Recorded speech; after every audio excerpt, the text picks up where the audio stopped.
Alright, so I started this recording very late, you guys. I'm in the middle of a cage match. So e4, I think d5. Let me try the Scandinavian for the first time. So e takes, or maybe I can turn this into the reverse Danish gambit. Let me go c6, sacrificing my second pawn. And you guys, I'm playing against an international master, so I need to be very careful here. So I just sacrificed 2 pawns, just like what we do in the Danish gambit. My opponent played d3. I think it's high time to develop my dark squad bishop, maybe, or knight to f6. Which one is which? Oh god. Okay, so I'm playing dubious gambits against a very strong international master, I guess. And again, you guys, this video is not about exposing my opponent or whatever. I don't know him and I don't care.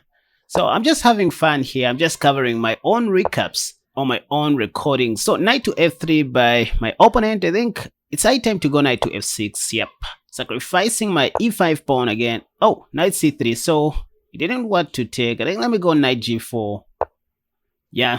Just going for the f2 pawn right away. So this is an international master, you guys. And you can see that even these dubious gambits work against some of these strong chess players. So bishop e3, I guess I should take with my knight, and then pawn takes, then I take back with my bishop. So bishop takes on e3, and queen e2. I think let me go bishop f4, or maybe queen b6. Queen b6 also eyes the undefended b2 pawn and also protects my dark squad bishop. So I think I'm cool in this position. I'm doing well. And not to mention that if white plays knight d1 attacking my bishop, I'll play bishop f4. And I have all the time in this world to cast short if I want to. And knight d7. Oh, so knight d1, bishop f4. So that's easy. That's easy. What am I going to do? I think next. Oh, this is a blunder. Knight takes. I didn't even think of this. I have queen a5 check, Kaspar's signature move. I always talk about this move, you guys. And next, I'm going to win the free knight on e5. So this didn't even cross my mind, you guys. I don't know why my opponent played like that. Okay, so they just resigned. Rematch. Okay, that was bad. Let me go e4. Yeah, I think pawn to e4. I want to play the bishop's opening this time. Or maybe the Danish. Yeah, d4. Again, sacrificing all my pawns on the queen side. That's the idea. So c3. Again, letting him take the pawn. I think I should go bishop c4 now. Sacrificing my third pawn. Yeah, don't try this at home. If you're not a risk taker. So, you need to be brave, you guys. d6. Now look at how beautifully my bishops are facing my opponent's king side yet again. This is what I love about the Danish gambit. If you want to know more about the Danish gambit, you guys, watch the video that has popped up in the card above. I did a very great presentation there. So knight to f3. Maybe next I may castle short or develop my knight.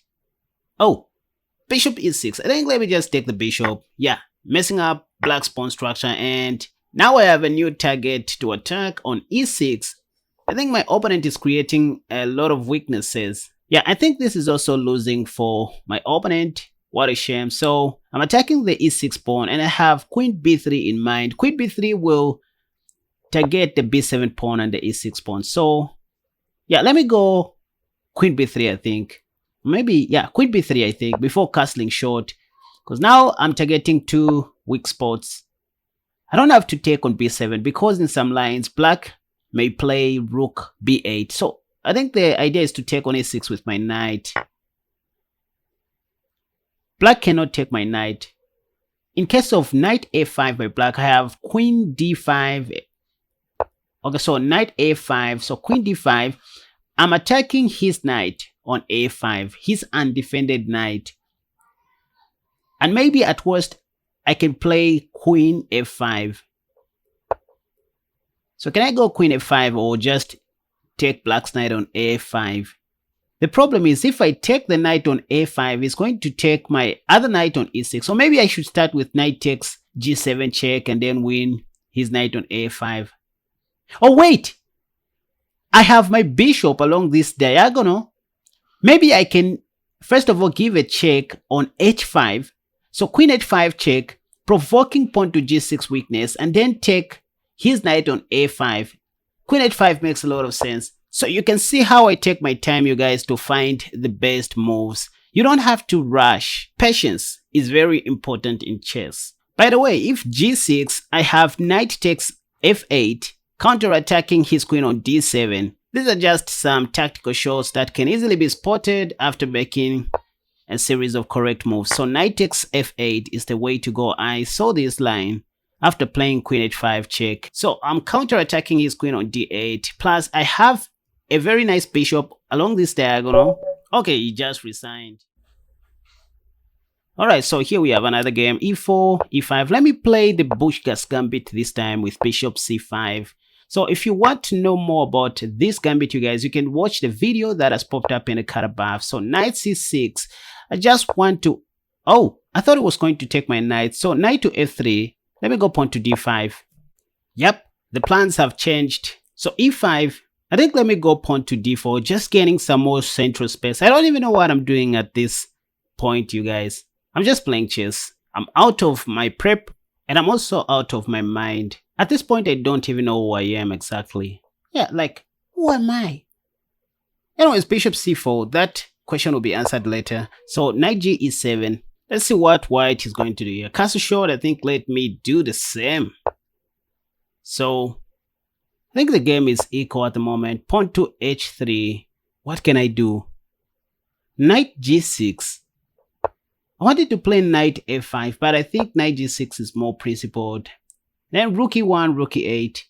You know, sometimes when you don't know what to do, just copy what your opponent is doing or look for your pieces that are not developed. And those are the pieces that you move. And let me take this opportunity to thank you guys for supporting my channel. And if at all you haven't subscribed yet, please feel free to join our lovely community by subscribing to this channel and be sure to hit the like button. Okay, so white played pawn to d3. I think I can safely take the pawn on e5. Knight takes e5, knight takes. I think knight takes e5 again.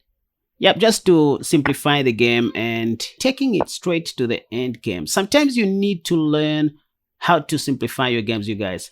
Bishop b3, I'm thinking of sacrificing my light squared bishop on h3. I don't know why, but that just looks attractive because my opponent's king side. So I'm also thinking of knight to f3 check in case of g takes h3. Yep. So knight f3 check will also win the rook. White's rook on e1. So queen takes f3. Now I can take the free rook. I'm also threatening to capture the dark squared bishop for free. So king g2, rook takes c1. That's not a check. I just want a piece. Okay, so queen takes f7 check. That's a desperado move. I have king h8. And I can't see what else my opponent can do from here. So queen f5. I think let me go bishop d6. Next, I'm planning to play queen h4 or maybe queen d7. What can I do here? Maybe queen d7 and then develop my rook, which is doing nothing on a8. Let me think, you guys. Oh, my opponent just resigned. Ha! That wasn't great. Okay, another game, you guys. I think let me play the Tennyson Gambit this time. Knight to f3. Then d5, e4. If pawn takes, I'll play. Okay, let me play knight e5 this time instead of playing knight g5. I covered this gambit in the video that you will find in the comment section, you guys. So the idea is to play pawn to b3. Oh, so queen d4. I wanted to play pawn to b3, sacrificing my knight and my rook. Because remember, this video is all about dubious gambits. And right here, I'm thinking of playing pawn to d4 or maybe pawn to f4. I'm out of prep, you guys, at this point. I don't know what to do. I'm just going to improvise, or I don't know if that's the right word to use. So I really wanted to play pawn to b3, but I guess I should just go pawn to d4 or maybe pawn to f4. Okay, if I play d4, black will take with ampersand and then I'll take back. So d4, if again, now I can take back with my knight because my knight is hanging. Yeah, I think my problems are solved at the moment. So now I'm ready to play bishop e3. So knight c6 by black. Let me go knight c3 first, attacking the queen, and okay, queen d8. Now I can develop my dark squared bishop. So the key in every gambit is quick development, you guys. You develop your pieces on the most active squares. So bishop f5 by black. I played bishop f4 and then he played bishop f5. Can I go knight b5? Knight b5 looks attractive because I'm going to be eyeing the c7 square with my bishop and knight. Yeah. Attacking the c7 pawn. And next I'm planning to go queen f3. Because I know black should play something like rook c8 here. Yep. So rook c8, queen f3. I'm also planning to castle long and develop my light squared bishop if bishop takes d3. So you can see the quick development that I was talking about, you guys. So this is the whole secret of a gambit. When you're playing a gambit, just concentrate on developing your pieces as fast as you can. I'm also planning to go knight e5 at some point if black allows. Let's say if knight to f6, I can go knight e5, knight takes, bishop takes, and my light squared bishop is protecting my knight on b4. I also have queen takes b7 in some lines. So I'm calculating in advance what I should do if my opponent plays something else. Okay, so pawn to d6. I thought black was going to play knight to f6. So now my plans have changed a little bit. Maybe I should just go ahead and castle long. Because if I play knight e5 this time, maybe black can play bishop d6 and there will be some complications. Let me just put my king to safety first. Castle long and...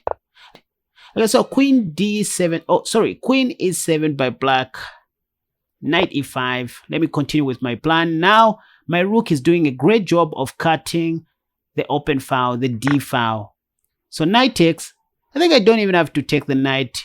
Let me continue my plan of taking the pawn on b7. So queen takes b7. Now I'm attacking the rook, the undefended rook on c8. And you can see that my knight is targeting the c7 pawn together with my queen, not to mention that my rook is controlling the open d file. That's what you want to be doing in chess, you guys. So black took my knight on e5, but that opened the way for my other diagonal, and I don't see a great way for black to defend this position. Surely black cannot stop my attack with his elbow. Okay, so rook d8, knight takes c7 check. So queen takes, queen takes. Yeah, I think this is the only way. Okay, now rook takes d1 check. I think let me take with the king. Only move here. I don't even need to think here. King takes d1. Knight d7. I think let me develop my light squared bishop to b5. Bishop b5. Okay, so knight gf6. The knight on d7 is pinned to the king, so I can play queen b8 check. Yeah, and this is mate. Simply bishop d6 checkmate. Oh, I feel great and satisfied, you guys. My eyeballs are so happy. Anyways, let me continue playing. Let me play another game.